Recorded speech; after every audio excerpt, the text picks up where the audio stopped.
Hi, I'm Brittany Ashford, and 4 of the takeaways or new techniques that I learned from this class.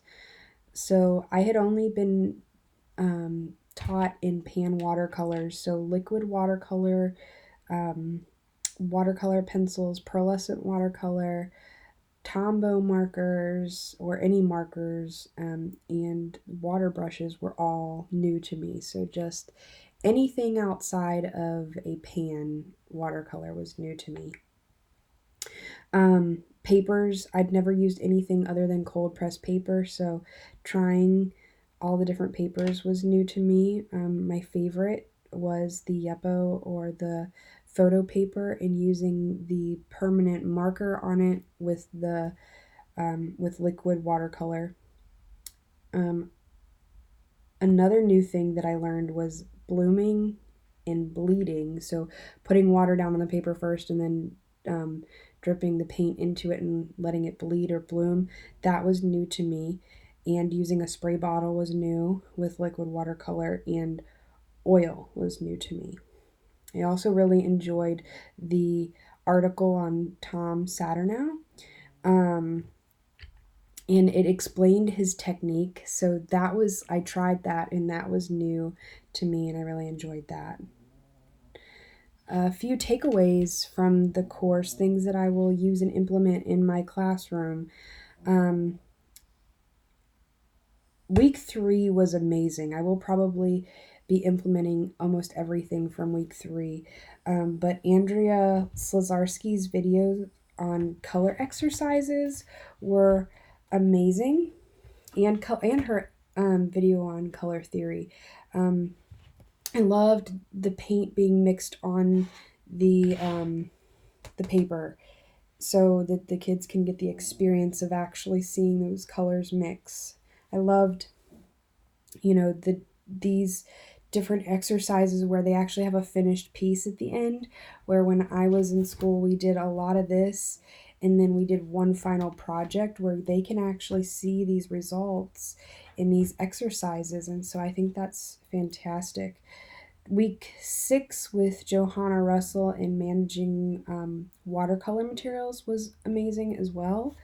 I implemented a lot of the ideas from that week already into my classroom with the organization of the supplies. Right now, I'm doing water management with my students, so they're working in Crayola marker and learning how to manage water, just water, with the marker. And then once they have that, they'll move on to the pan watercolors in that order that the watercolors were in. Um, Starting with yellow, orange, red. So I've reorganized my watercolor pans, and teaching them how to work in that order. Another thing, this was actually in an email August 17th. It was a review on supplies on Deep Sparkle. I didn't understand why my students would turn the paint into goo and how this was happening. And so the first part was the water management. The second part is that I was using semi moist watercolor palettes, and I did not know that there was a difference between semi-moist and dry, and so that was new to me. I didn't even realize, um, yeah, through the whole course, that there was a difference between those. So that um, was a really good takeaway for me. I'm gonna order some dry palettes and see what I think. So if you didn't read the email on August 17th, that's a good one. Two goals that I have is using watercolor more often, because I've only used it basically as a okay, we used it. Um, a wet on wet technique with a resist, and building the skills. So, like I said, with the fourth graders, just teaching them how to use water and how to use the paint appropriately. And then we'll start building in skills each grade level and using the watercolor more often.